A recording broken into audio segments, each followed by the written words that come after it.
오늘은 서사부가 본풀이 중 하나죠. 천지왕 본풀이의 전체 줄거리와 핵심 정리 부분을 살펴보도록 하겠습니다. 이 작품은 천지창조와 인간세계의 내력을 다룬 신화입니다. 결말부는 이승과 저승, 삶과 죽음의 공간에 대한 경계 설정하기를 다루고 있습니다. 이러한 의도로 이승차지 경쟁, 화소가 나타나기도 합니다. 자, 대성 옥황태자와 소성 옥황태자가 부정적으로 그려지는 이승을 차지하기 위해 경쟁을 벌이는 것은 오히려 서사적으로 모순되고 비합리적일 수 있습니다. 왜냐하면 부정적인 것을 찾겠다고, 그러니까 혼탁한 사회, 혼란한 세상인 이승을 서로 차지하겠다라고 하는 게 말이 안 된다는 거죠. 차라리 안정하고 평화로운 저승, 천상세계를 차지하겠다면 또 말이 돼. 그죠? 그렇지만 이들은 이승을 차지하기 위해서 5만 가지 시련과 테스트를 하고요. 그 다음에 음모를 꾸며서 물리치기도 합니다. 이러한 모습은 결국은 이승과 저승, 삶과 죽음의 경계 확정을 통한 신의 내력을 설명하고 두 색에 대한 향유층의 인식을 드러내기 위한 것이다. 여기서 말하는 향유층이란 당시 사람들, 이 신화를 전수받고 향유하고 누리던 그런 사람들, 즉 우리 민족이 되겠죠. 우리 민족의 기본적인 인식, 그건 바로 뭐야? 그래, 이승은 혼탁한 세상이야. 그러나 그것은 좋은 세상이야. 뭐 이런 인식이라고 보시면 되겠습니다. 전체 줄거리. 자, 이게 신화예요. 그러니까 설화 중에 신화에 해당하기 때문에 이 본이 딱 하나다라고 보기는 어렵고요. 심지어는 중심 인물의 이름도 달라요. 여기 대별왕, 소별왕이라고 되어 있지만은 대성 옥황태자, 소성 옥황태자라고도 얘기를 합니다. 그래서 막 뒤섞여 있어요. 그 참고로 알아두시면 좋겠습니다. 옥황상제의 아들인 천지왕은 형이자 신인 바리아의 부탁을 받아 서천 꽃밭의 부지로 지상세계를 찾아냅니다. 지상세계의 온갖 생명들을 만들어내는 천지왕은 사람들을 핍박하는 수명 장자에게 벌을 내린 뒤 총맹부인, 이때의 총맹부인은 인간이에요. 인간세상, 지상세계 인물이야. 천지왕은 그렇죠, 하늘의 인물이죠. 근데 이 둘이서 뭐합니까? 동침을 해요. 그리고 보니까 마치 해무수 신하고 비슷하죠. 천상계의 해무수와 그 다음에 지상계의 수로부인이 만나는 거. 수로부인인가? 유아부인인가? 갑자기 헷갈리네. 유아부인과 만나는 거. 이런 것들이죠. 이걸 우리가 천부지모 설화 또는 천부지모 모티프라고 합니다. 자, 부인은 아들 형제를 낳는다.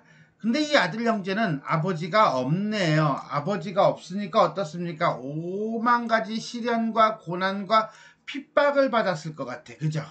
우리 아버지 어딨어? 우리 아빠 어딨어? 뭐 이런 거겠죠? 형은 대별왕, 아우는 소별왕이라는 이름을 지었다. 형제는 자라나 아버지를 찾아가려고 천지왕이 남기고 간 박씨를 심었다. 그 뒤 박씨는 싹이 나고 자라서 하늘로 줄기가 뻗어갔다. 이 이야기 어서 많이 본 듯한 느낌인데, 그죠? 나무 타고 올라가는 거죠, 그죠? 그럼 우리나라 이야기인가? 서양 이야기 아니었나? 형제는 그 박줄을 타고 아버지를 찾아가니 천지왕은 형인 대별왕에게 이승을, 아우인 소별왕에게 저승을 차지하라고 하였다. 그러면 끝났네. 그러나 이승을 탐낸 아우는 잠깐 뭐라고? 이승을 탐냈다고? 아니, 이승보다 저승이 더 좋은 거 아니에요? 그렇지. 저승은 완전한 세계이고 옥황상제가 사는 공간이고 평화의 세계인데, 이승은 불완전한 세계이고 싸움과 갈등과 폭력이 있는 세계인데, 어쨌거나 간에 아우는 이승을 맡겠다고 합니다. 이에 천지왕은 3가지 과제를 부여하고 이 과업을 수행한 이에게 이승을 맡기기로 합니다. 일종의 경쟁이네요. 그죠? 천지왕이 과업을 현명하게 처리한 대별왕에게 결국 원래대로 형이 가네. 이승을 맡기려 하자 소별왕은 대별왕을 죽였어요. 자, 자기 혈육을 죽이네요. 그죠? 이런 걸 우리는 뭐라고 합니까? 골육상쟁이라고 합니다. 홀육상쟁이 일어나 버리네요. 죽은 대벼랑은 저승을 맞게 된다. 그러나 이승이 오고 보니 해와 달이 둘씩이나 뜨고 나무와 짐승들이 말을 하고 귀신과 인간이 구분이 없고 인간의 불화, 역적, 도둑, 간음 등이 들끓고 있었다. 혼탁한 세계네요. 그래서 아우 소벼랑이 형 대벼랑에게 이승의 질서를 잡아달라고 간청하였다. 능력도 없으면서 형은 활로 해와 달을 하나씩 쏘아 없애고 하나씩만 남기고 송핏가루를 뿌려 짐승의 혀를 저리게 하여 나무와 짐승들이 말을 못하게 하였으며 무게를 달아 그 경중으로 귀신과 인간을 구분지어 주었다. 그러나 인간의 사회 질서는 바로잡아주지 않았기 때문에 인간의 불화, 역적, 도둑, 간음 등의 죄악은 지금까지 그대로 남아있다로 이야기는 끝납니다. 이거 재밌을 것 같지 않아요? 시리즈로 만들면 상당히 재밌을 것 같아요. 그죠? 자, 그러면 전체를 한번 살펴보도록 하겠습니다. 서사무가고요. 봄풀이고 창세 신화입니다. 그래서 신화적이고요. 제주도 지역이며 대성 옥황태자는 대별왕을 얘기합니다. 그러니까 명칭이 다 달라요. 그냥 그런가 보다 하세요. 소성 옥황태자는 그러면 소별왕이 되겠죠. 무엇을 중심으로 이승을 차지하기 위한 갈등이다 라고 보시면 되겠습니다. 다양한 화소, 모티프가 결합하여 집단의식 내지는 민족의식을 드러내고 있다 라고 보면 되겠네요. 자, 그 중에 하나가 바로 뭐냐? 천지개벽 모티프입니다. 자, 천지가 분리가 되지 않은 상태에서 천지가 개벽하는 거예요. 시작이 이렇게 돼요. 어떻게 되냐면은 태초에 이 세상은 암흑과 혼돈에 있었다. 하늘과 땅이 한 덩어리로 아무런 구분이 없었다. 그러다가 맨 마지막 뒤로 갈 때 이때 하늘의 옥황상제 천지왕이 해도 둘, 달도 둘을 내보내자 천지는 활짝 개벽이 되었다. 이렇게 되는 거예요. 근데 시작을 좀 비정상적으로 했어요. 그죠? 해도 둘, 달도 둘. 어쨌거나 간에 천지 개벽 화소가 되겠습니다. 자, 두 번째는 천부지모 화소예요. 천부지모 화소라고 하는 것은 천상계의 주제인 천지왕과 지상계의 존재인 충맹부인이 결합하는 걸 얘기해요. 결합하면서 자식도 낳죠? 충맹부인의 배가 점점 불러오더니 아들 쌍둥이도 나왔다. 이 둘은 글공부, 활공부에서 성적이 늘 우수하였다. 이렇게 빠지게 되는 겁니다. 세 번째 화소 볼까요? 아비찾기 화소예요. 천지왕의 두 아들인 대별이와 소별이 내지는 대성 옥황태자와 소성 옥황태자가 아버지를 찾아서 아까 뭐였어? 나무 타고 올라간다고 그랬죠? 그죠? 박씨를 심어가지고 천상으로 올라가는 장면입니다. 그래서 충맹부인이 두 아들에게 아버지와 관련한 이야기를 들려줍니다. 그랬더니 형제는 아버지가 두고 간 박씨를 정월 첫 돼짓날에 심었어요. 그래서 새싹이 나더니 덩굴이 하늘로 향하여 쭉 뻗어 올라갔습니다. 그래서 형제는 그 쭉 뻗어 올라간 덩굴을 타고 하늘까지 와요. 그리고 아들 둘이 왔다는 정가를 들은 천지왕이 막 달려옵니다. 그리고 둘의 어떤 세 사람이죠. 부자 상봉이 나타난다 라고 보시면 되겠습니다. 네 번째, 형제간의 갈등이에요. 무엇을 차지하기 위한? 이승을 차지하기 위한 형제간의 갈등이 나타나고 있다. 이제부터 형은 대벼랑은 이승을 맡고 아우인 소벼랑은 저승을 맡아라 그랬더니 소벼랑은 아버지의 명령이 불만이었다. 어떻게 해서든지 무엇을 하고 싶었다. 이승을 차지하고 싶었다. 헐. 다음에는 창세신화입니다. 창세신화라고 하는 것은 결국 우주와 자연의 질서가 바로 잡히는 거예요. 처음에 천지개벽을 할 때 천지왕이 해도 둘, 달도 둘 만들어요. 이게 문제죠. 그래서 소벼랑인 동생이 대벼랑인 형에게 해와 달을 각각 하나씩 쏴서 떨어뜨려 주길 바랍니다. 그래서 떨어뜨려 가지고 우주와 자연의 질서가 잡혔다라고 하는 거예요.